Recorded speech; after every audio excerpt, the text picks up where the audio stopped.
इधर जातिवादी मीडिया पूछ रहा है कि छात्रों से मिलने हेमंत सोरेन क्यों नहीं आ रहे। उन तमाम जातिवादी लोगों से या जातिवादी पत्रकारों से मैं ये पूछना चाहती हूँ कि 1 महीने तक देश की राजधानी में कांग्रेस जनता पार्टी और तमाम छात्र सड़कों पर बैठे रहे। क्या अमित शाह मिलने आए?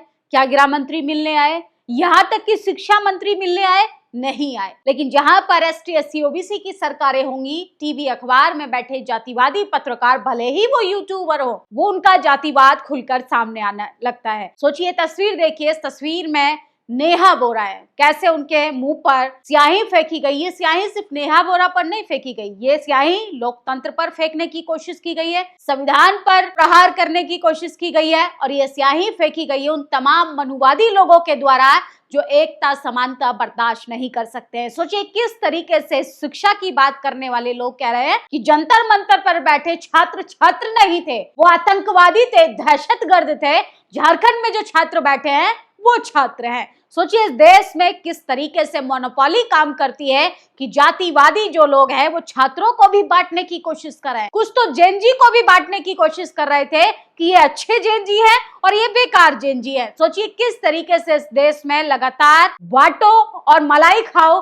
किस तरीके से होता आया है। लेकिन अब इस देश का युवा जागरूक हो चुका है। ज्यादा अब सत्ताधारी लोगों का ये बंटवारे की राजनीति ज्यादा दिन तक टिकने वाली नहीं।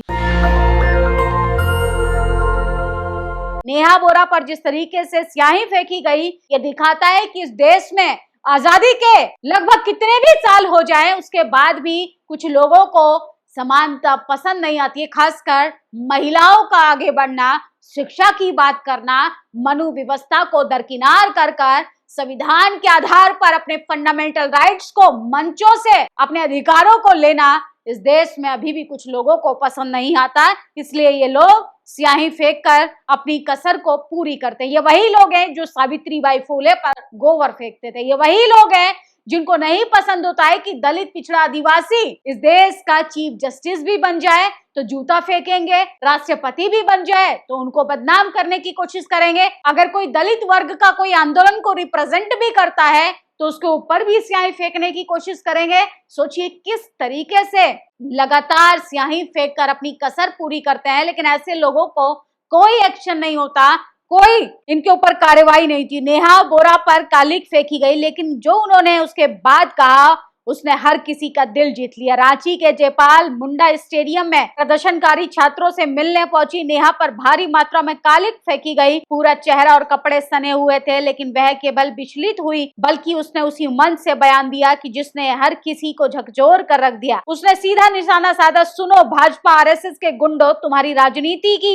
चूल्हे न हिला दी तो धिक्कार है, धिक्कार है छात्र राजनीति पर। यह सुनते ही वहां छात्रों ने तालियां बजानी शुरू कर दी। वह जानती थी ये हमला उसे चुप कराने के लिए किया गया है, लेकिन उसने उसे ताकत में बदल दिया। नेहा ने आगे कहा, जो लोग सोचते हैं कि वो स्याही से इस देश में उमड़ रहे छात्र युवाओं का गुस्सा ठंडा कर सकते हैं, तो उन्हें हम खुली चुनौती देते हैं कि अगर देश में उभर कर छात्रों के आंदोलन में तुम्हारी राजनीति की चूल्हे न हिला दी तो धिक्कार है तुम्हारी छात्र राजनीति पर। उन्होंने ये भी याद दिलाया कि वे वही नेहा बोरा है जो जंतर मंतर पर 23 दिनों तक भूखी रही, जहां आंसू गैस, लाठियां, बंदूकें झेली, लेकिन नहीं डरी। अरे हम जंतर मंतर पर आंसू गैस के गोले और लाठियां बंदूकों के आगे नहीं दिखे तो तुम्हारी स्याही हमारा क्या बिगाड़ लेगी। ये कहते हुए उन्होंने साफ कहा कि आंदोलन किसी काली या धमकी से रुकने वाला नहीं। झारखंड में छात्र नौकरी परीक्षा पेपर धांधली और भ्रष्टाचार के खिलाफ 14 दिन से धरने पर हैं। वे हर छात्र और भूख हड़ताल पर, यहाँ पर उनकी मांगों पर उनके साथ डटी रहेंगी। तो सोचिए नेहा ने उन ताकतों को भी ललकारा है जो छात्रों की आवाज को लगातार दबाना जानते हैं। कब तक इस तरीके से हमले कर डराने की कोशिश करेंगे? ये वही लोग हैं जिनको आरक्षण पसंद नहीं आता, ये वही लोग हैं जिनको एसटी एससी एक्ट पसंद नहीं आता। ये अपनी करतूतों में सुधार नहीं करेंगे, ये हर बोलती आवाज को बंद करने की कोशिश करते हैं। और सोचिए कल मंडल कमीशन को लेकर सबसे बड़ा प्रदर्शन हुआ। मंडल कमीशन लागू करो वरना कुर्सी खाली करो। उत्तर प्रदेश की राजनीति में सबसे लंबे समय के बाद नगीना के सांसद चंद्रशेखर आजाद ने नेतृत्व में ओबीसी समाज के अधिकारों के लिए इतनी बड़ी मजबूती दी है, जिसका लगातार सोशल मीडिया पर वीडियो वायरल हो रहा है। तो ये भी सबसे बड़ी बहुजनों के लिए खबर है। और याद रखिए, नेहा बोरा पर फेंकी गई स्याही उसका अपमान नहीं बल्कि संघर्ष का सम्मान है।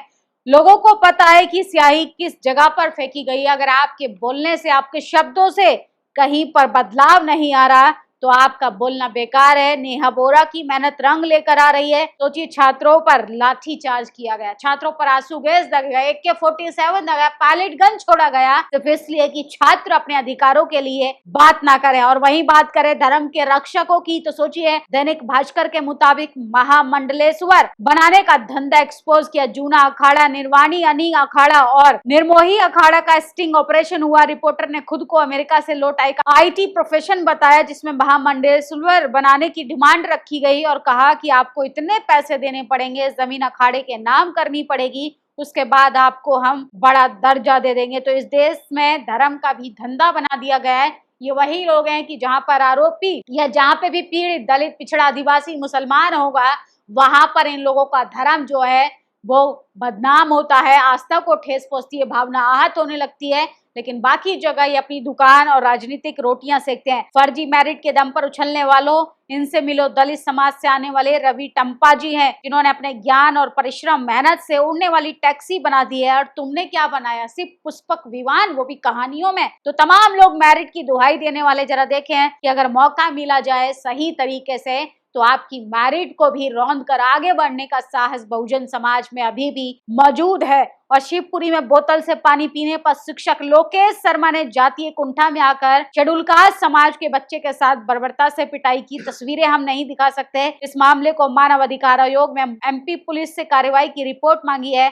मैंने बच्चे के पिता से बात की, लोकेश शर्मा को तत्काल गिरफ्तार को। सोचिए, जातिवाद की जड़ें इतनी मजबूत है कि बोतल छूने पर भी जाति का अहंकार जो है वो जाग उठता है। जो लोग बोतल नहीं छूने दे रहे हैं, जो पानी नहीं पीने दे रहे हैं, वो आपके अधिकार क्या आपको देंगे? ये वही लोग हैं जो बोतल छूने से लेकर नेहा बोरा के बोलने तक आपका विरोध करते रहेंगे, या आप पर लाठीचार्ज करवाएंगे, या आप पर स्याही फेंकेंगे, लेकिन आपके विचारों को ये नहीं कुचल सकते हैं। ये वही लोग हैं कि बाबा साहब की मूर्तियों को तोड़कर अपनी जातीय कुंठा को शांत करने की कोशिश करते हैं, लेकिन उनको शायद नहीं पता है कि देश की राजधानी में इतिहास का सबसे बड़ा प्रदर्शन हुआ, कांग्रेस जनता पार्टी ने किया।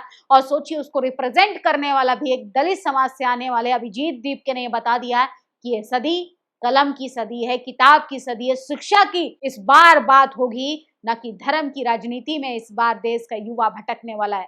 फिलहाल ये तमाम वो खबरें हैं जो इस देश का टीवी अखबार नहीं दिखाता है। झारखंड जाके हेमंत सोरेन से तो सवाल करेगा, लेकिन देश की राजधानी में शिक्षा मंत्री के इस्तीफे को लेकर एक बार भी कोई छात्रों का हाल देखने नहीं आया, बल्कि उनको खालिस्तानी बोला जा रहा था, पाकिस्तानी बोला जा रहा था, उनको कहा जा रहा था कि दहशतगर्द है, कॉकरोच बोला जा रहा था, न जाने उनको एंटी नेशनल तक बोल दिया था। ऐसा लगता है कि इस देश में पिछले 11-12 सालों में सिर्फ आप बीजेपी के अगर समर्थक हैं, बीजेपी की विचारधारा से अगर आप प्रेरित हैं, तो आप सबसे बड़े राष्ट्रवादी। अगर जैसे ही आपने उन तमाम मुद्दों पर बोलना चालू किया जिनको दबाया जा रहा है, तो आपसे बड़ा देशद्रोही इस देश में कोई भी नहीं।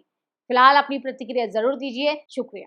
नेशनल दस्तक की आपसे गुजारिश है कि अगर इसको बचाना चाहते हैं तो नेशनल दस्तक को सब्सक्राइब करने के लिए रेड कलर के सब्सक्राइब बटन को दबाएं, फिर बेल आइकन की घंटी दबाएं। नेशनल दस्तक को बचाने के लिए बहुत जरूरी है कि हर खबर को शेयर करें, लाइक करें, कमेंट जरूर करें।